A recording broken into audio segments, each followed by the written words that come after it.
Okay, good morning, everyone. I want to first start by thanking everyone for taking the time out of your very busy schedules to be on our webinar this morning. It is a pretty chilly day here. I get up and had breakfast. It was 10 degrees out. So if you're in a warmer part of the country, enjoy it. Anyway, and it's supposed to be back up in the 50s and 60s this weekend, so we're looking forward to that nice spring weather. Anyway, today we're going to cover the sequencing of debts. Now, the system right now, as it's designed, is primarily to help illustrate the whole IBC concept on how to set up policies, how to figure out what structure or what sequence your debts are going to be paid off in, and how much assets, and the size of the policy or the series of policies in running the system. So in this, what we're going to do is we're going to start by, in the DREAMware module, you can put in a name, a first or last name, and then there's a number of reports. And while I'm on it, let me just show you real quick. We have policies down here, which you can just click the policies button, and it will show you everyone who has put in policies, or you've put in policies in the policy manager of all your clients. And so in this case, you can just click that button and it'll give you the list of policies and the PUARs, okay? Or you can run a list of the policies with PUARs and then hit View List, and what that'll do is that'll give it to you in the sequence that the PUARs are to drop off, even if they're past. In this case, 5/15/14 was when that one dropped. The next one that's scheduled is the 7/15. So that's one of the new features we just added for reporting, so you guys can track when the PUARs are dropping for your clients. So let's go up here and run prospects.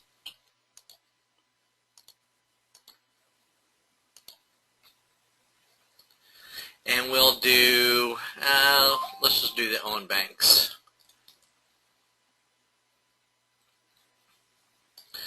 Alright, so the top of this is just basic information we have in here. I'm going to uncheck this so that it doesn't skew the numbers for assets, but you can do that. We're going to reset sequences, and so that clears everything out.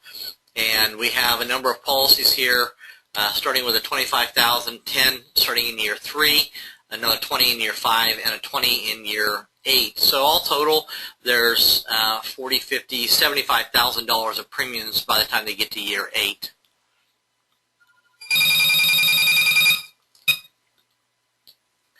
Let me see what that note was.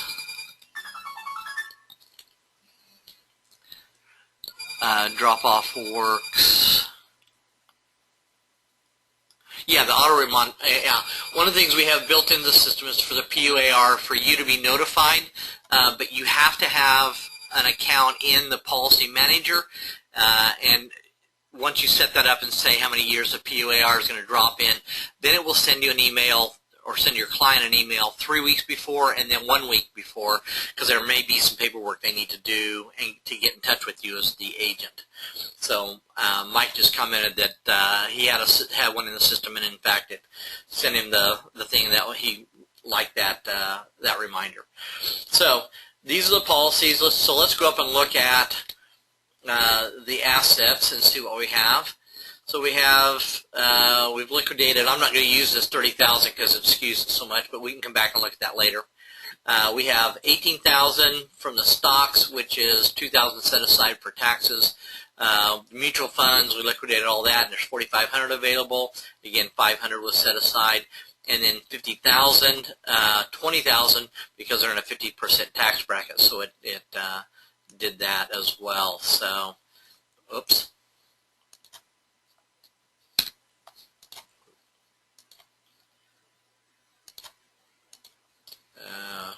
Something here.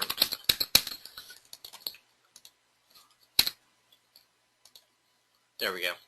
So anyway, when you liquidate assets, depending on how much you liquidate, can change the possible order, but usually it doesn't change it. So why is this 18,000?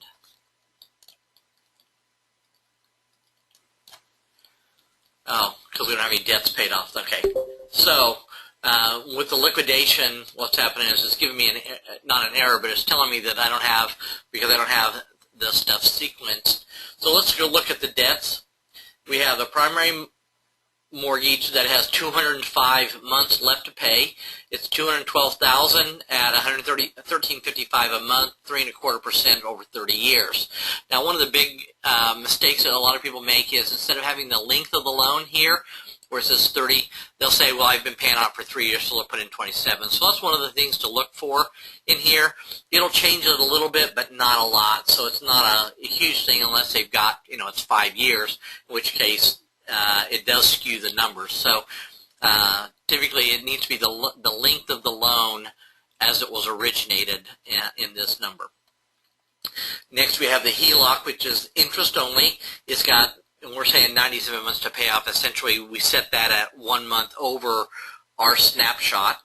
And so $35,233, it'll calculate this monthly payment based on the interest rate. And we change it to 9.9 years so that we know in the system that it's set for interest only.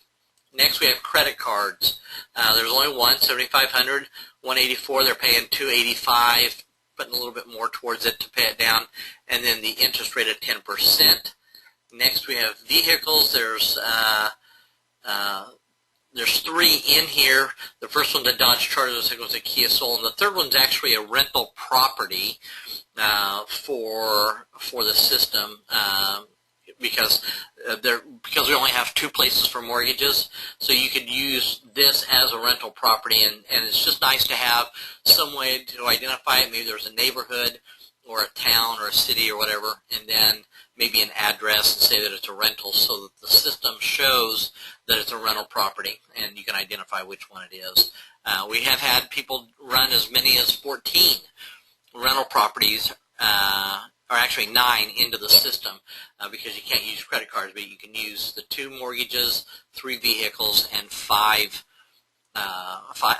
additional debts. So that gives you 9 total that you could put rental properties in. And then the last one is we have student loan, then we have taxes. I'm going to zero these out so that it doesn't calculate anything, because it's going to try to calculate something if we don't. So we have the student loan, and then let me go back to vehicles and take this Beechwood out so it doesn't calculate anything.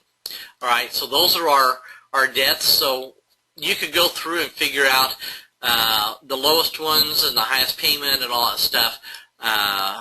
And typically, and this also has 41 months left. So if you were to sequence this, it would give you the opportunity to drop the payment for this individual debt if you wanted to. So we're not going to do that. So anyway, we have 18. So if I was just going through manually, this is 18,000. We have the vehicle, so we've got 8,230. Credit cards, there's a 7,500, and then the mortgage is 35,212. So even though the credit card is the lowest, you can get the change in the headwind of 184 by paying that off, and then vehicles, you got 82.55, which gives you $322 available if you can get that paid off. So you get a little more headwind if you've got enough assets to pay off this 82.55. So when we look at, let's go look at the assets. Down here in the light blue section in the lower right-hand corner, that shows you how much you've got available from the policy and how much is allocated for debt. In this case, we're pretty much at break even because we've got 12.5 in for future premiums so that there's no out-of-pocket expenses for the client. So there's 13,877. So in this case, let's just go ahead and let the system do auto-sequencing. So it'll clear everything out, it'll tell you there's nothing, and then it'll do this. Essentially, it's in the lowest amount and then go up to highest. Now, I've run different algorithms to see if there was a difference. Like I said, by and large, going from smallest amount owed to the largest amount is going to get those into the system typically as quickly as possible.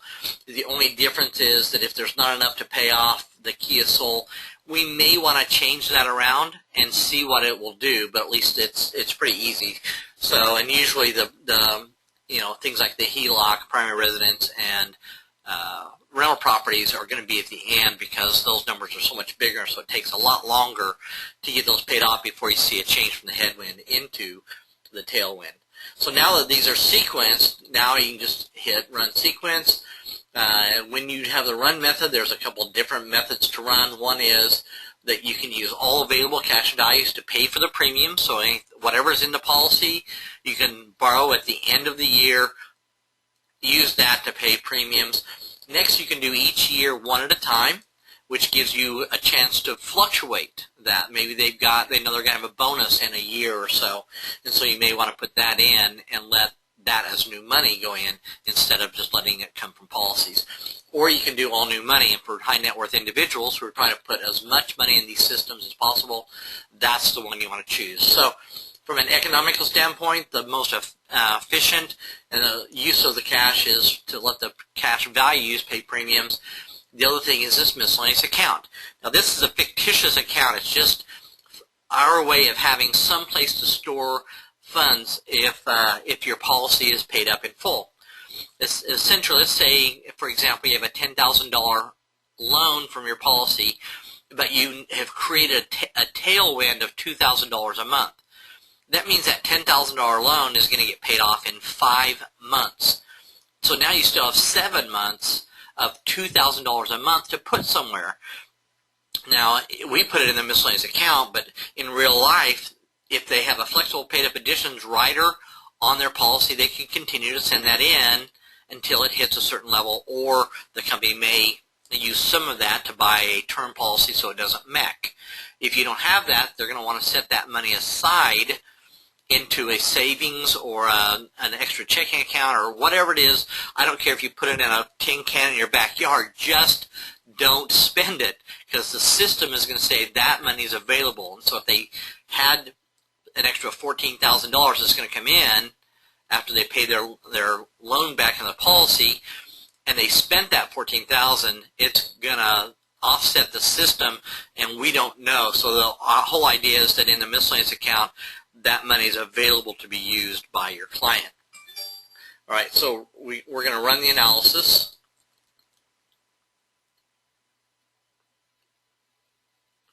And this is the summary. The new game plan, if you're not familiar with this, this is really a great way to see how things are progressing. It gives you a really good snapshot of 8 years. The first section here is what are the policy premiums year by year, and where does the money come from to pay them.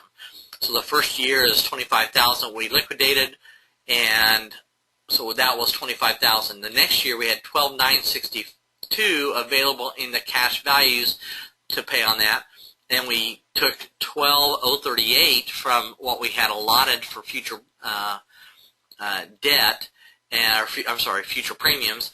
Add those together, that's $25,000. Next year we added a $10,000 policy. We had 21 available. There's still $462 left over from what we had allocated, and there was $13,298 needed to come from money out of pocket. Now, by the time you get into year 3, 4, 5, a lot of times they've paid down a debt or more that has assets that you could actually borrow that, pay that in, and utilize it. So there really wasn't any out of pocket. Now, it would reduce your amount that you could use for paying down debt, but at least there wouldn't be anything out of pocket for your client. So anyway, it's a quick, easy way to see if there's any money that they need to come up with year by year if they follow the game plan. The next is the debts and what they're paid off. Here we have, this is scheduled 51 months. We paid off month 1. Here's the Kia Soul, 26 months, and it pays off in 8 months. 40 down to 13. So this is a nice way to show how much you're accelerating the debt payoffs. And so here the 204 gets paid off in 89 months, and it tells you what that final debt payoff is. So that gives you the total debts, what their monthly expenditure is on it, and then what you have additional in the next section here, this whole section down here, is your assets and available cash, and so it goes through all of that, shows you have any taxes and penalties, and gives you those totals. The last one is the cash flow. So here's your cash values you had available for debt, and then you paid back $12,962 back into the policy and left you a balance. If you're doing this properly, it moves it from outside into the policy, but it comes down as you do that. And so we started right. So you have the balance of 274 at the end of year one, and this continues to drop. I guess because we added another big policy, there's probably something we've done here that made that go up, but typically these all drop. And again, we got rid of all the outside debt, so we've moved it into the policy, which, as Mike noted in a comment, was that you change the direction of where the money is going. So you can send it all out the door to all of your debts, or you can move all that debt in your policy and then write the checks basically to yourself and repaying those loans inside the policy, where you now have 100% control of your debt. And then the last thing is the first things first is the step-by-step that shows your client what they're going to pay on, approximately how much it is, again, because the balances can be different a little bit. Then we show what we redirected, and then there was $61.77 left over that would go towards the Kia Soul. So if I run down to year one and expand that, we can see that there was $14,550 cash available. We withheld $873 that the policy, the underwriter's not going to send you. So they're going to send you a check for $13,677. There was no additional liquidated assets, so that's what we had to work with. We paid off the $7,500, so it's gone. And here's the interest that we'll save by doing that. Next, we had $82.55. We took off the $61.77 and paid that off. So the blue that I expanded is the month by month, and you can see the $322 from the Kia Soul actually pays off in month 7, so that gets added in month 8. So it's got a real-time aspect to the cash flow for you. Now, because there's no miscellaneous account accruing, there was no available money to pay debt or premiums from that miscellaneous account in this case. So let's go back up and reset the calculations. And what I'm going to do is I'm going to switch around the Kia Soul and the B of A Visa. And so let's go in and do that. So I'm going to clear this sequence, and then I'm going to go to the Kia Soul, clear that sequence. I'm going to hit next in sequence, and what that's going to do is it's going to see what's next, which in this case is going to be 1, but it's also going to bark at me and tell me, hey, you're missing sequence 2. So it will remind you to make sure to go back and fill in those sequences. If you didn't do that, went ahead and did a run section, it will not run, and it'll stop and tell you that there's a missing sequence. So we trap for that because we have to know what sequence this is going to be in. So now we've just swapped these two around. So let's go back in and see, run that analysis, and see what the difference is. So let's go up to the game plan. And there would be, look, there is a little bit of difference. Before there was $13,000 here, and instead there was actually more money put back into the policy. And I think if we come down, now there was no miscellaneous account accrual. But instead we had 12 something before, now we have 14. So that shows you how the difference in maybe one over another might be, especially if they're close in the number and dollar amount, so that we could actually pay one thing off. So let's go back down to one, and we're going to expand this. And so essentially we paid off the $82.55. Now we didn't save much interest in it, but we did pay the $7,500 down to $544. I'm sorry, $542. And let's see, when did that pay off? Okay, so then we paid that off, and it was down to $33, so it was almost paid off at the end of year 1. So we paid that off, and that gave us $13,000 available to do the student loan. So it kind of accelerated some of that, and so it gives you a little bit more available in the payments going back into the policy. So that's really where you see this. If I were to go back up and just reset sequences, and let's just go in, let's just do the mortgage just to show you what that, we'll do this one first, and then we'll do this, and let's do the cars. Then the student loan, and we'll do the credit card last. Okay, so you can play with this. Again, we did this primary residence first, so I did the big ones first so you can see what that does. So now let's go run it.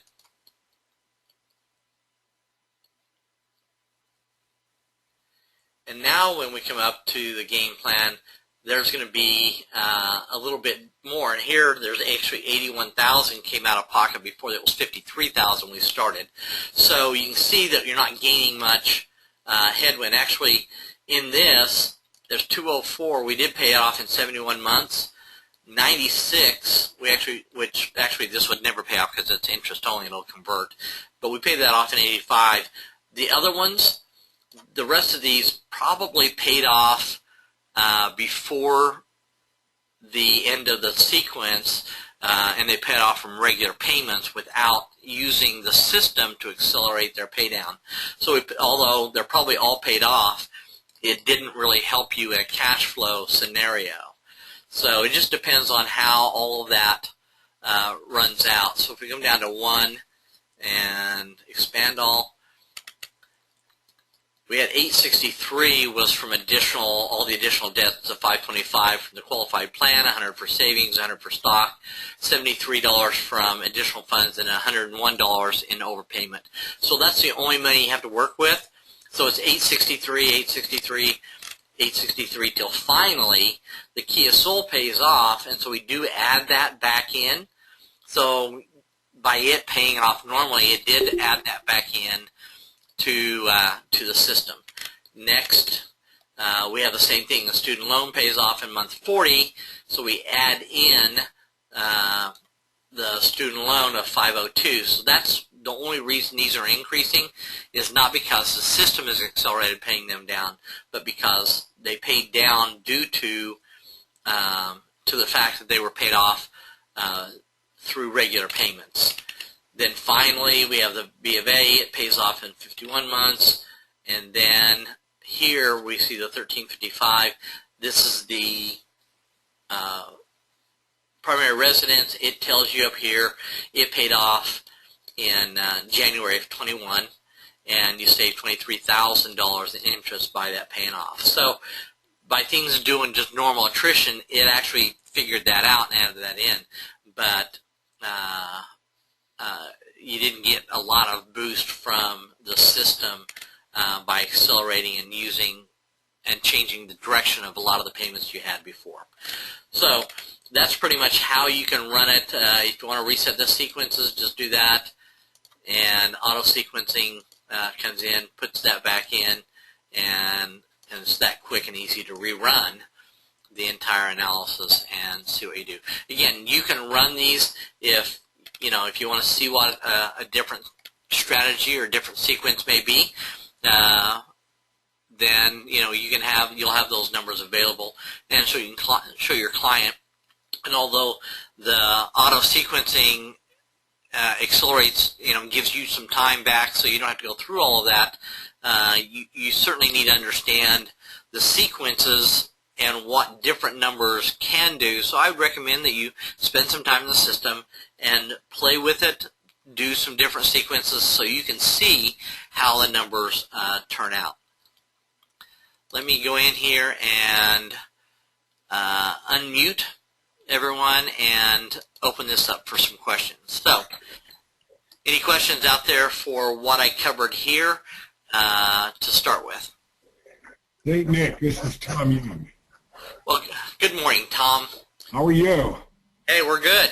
I have a question. I've had a couple of cases that were a couple of months into the program, and all of a sudden we had to change some numbers. And I went in and tried to change it, and it wouldn't allow me, it wouldn't rerun the program. What am I doing wrong? You know, obviously I'm not doing something correct to be able to go in and readjust it. You know what? I'd have to get with you offline and look at that specific case to see. It doesn't make sense. I mean, we make everything flexible, so you should be able to adjust pretty much all the numbers throughout the entire system. So Okay. I'm not sure why you wouldn't be able to adjust something, because we certainly haven't locked anything down. And if you wait a couple months, say you did something with someone and you came back in 3 or 4 months later, it will actually automatically calculate the new debt balances. I did see that. It recalculates loan. Once you set it in there and you tell it what's going on, it adjusts the balances on the loan. Right. Before they're paid. I see that. But I was trying to make some changes and it wouldn't let me do it. But I'll talk to you about it later. If you want to make a note, it's Custer, Bradley Custer. Okay. That was I'll take a look at that, but we need to, we'll do that. We'll do a quick webinar. I'll just see what it's doing so we make sure that that isn't an issue in the overall system. Nick, I cannot tell you how this has changed my practice. I mean, right now we're 2 months into the year, and I'm 160% ahead of last year, and I have the first 2 months of the year far beyond anything in my 39-year career. Wow. Well, congratulations. It's all coming from banking. It's all emanating. This is the starting point for everything. Good, good. Well, thank you for that testimonial. Because everyone needs to know, and they need to hear that's what this kind of a system is doing for you guys. I appreciate it is unbelievable. I have a young engineer who's actually studying for licensing, and yesterday we did his program, and he was paying the life premium, so we put that money into the Quay, and in 8 years he has a 32% compounded rate of return on his net worth. Wow. He just sit there and I brought this up, and he's looking at it number by number and just going through it, and he couldn't believe it. Well, and Tom, excitement in a new guy that's going to possibly be an agent. Tom, this is Mike. Hey, I guarantee you he can do better in the stock market, sure. Oh, my God. I'm going to bend your ear when we get to California. I want to spend some time with you in California. Oh, that's awesome. Hey, by the way, guys, this auto sequencing that Nicholas has done, it works. It really takes all of the pressure off you, and it dumps it all onto the system. And like Nicholas said, it really takes usually the lowest debt to the highest debt, and the system really just calculates it for you. But you did notice where he switched the auto around, and It made about $2,000 or $3,000 difference. In the great big scheme of things, 2 years, 5 years, 10 years down the road, it really does not make any difference in the great big scheme of things. What I usually explain to my customers, and the first thing they ask is, why are we paying off this debt first, second, third, fourth, and whatever? And I say, well, here's the thing. Life is full of victories and defeats. And if we pay off the Bank of America Visa, and then the SOL, then the loan, the student loan, etc., I said, here's the thing. Every time we pay off one of those loans, whatever it is, it's a victory. And what it does is it helps the customer gain momentum in wanting to utilize IBC further into their own lives. Because what we're doing is we're teaching a strategy. We're just teaching a process. The numbers are self-explanatory if we utilize DREAMware properly. It's like a drug, Mike. When the one guy that I mentioned to Nick, I mean, he come back at the end of the first month and he had his loan checks from the policies, and he was sitting there and he was giddy, 62 years old, and he was like a little kid. All of a sudden, he was going to pay off 5 loans in one day. Yeah, and he almost hyperventilated, didn't he? Yeah, almost. Yeah, I mean, it's very important because the earlier the winds, the sooner you can get a headwind turned into a tailwind, the longer people will stay with the system. And so, like Mike said, when you get the small wins up front, that's just encouraging. If you've got a major, in the long run, it's true. You're not going to change things by more than just a few $1,000s out 8, 10, 12, 15 years.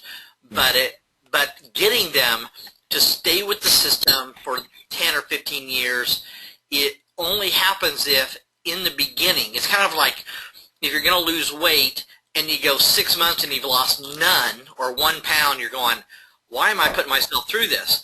But if you do something, you lose 5 pounds in a week, you're going, hey, this is working. I could stay with this, right? And it's the same mentality. We like to see little victories, so we're encouraged to stay with it.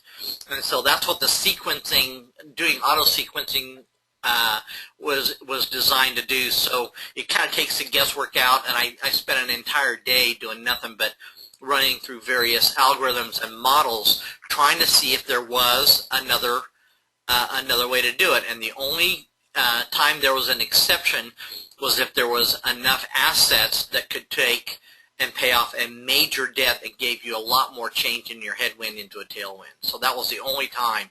Other than that, it was pretty much a wash.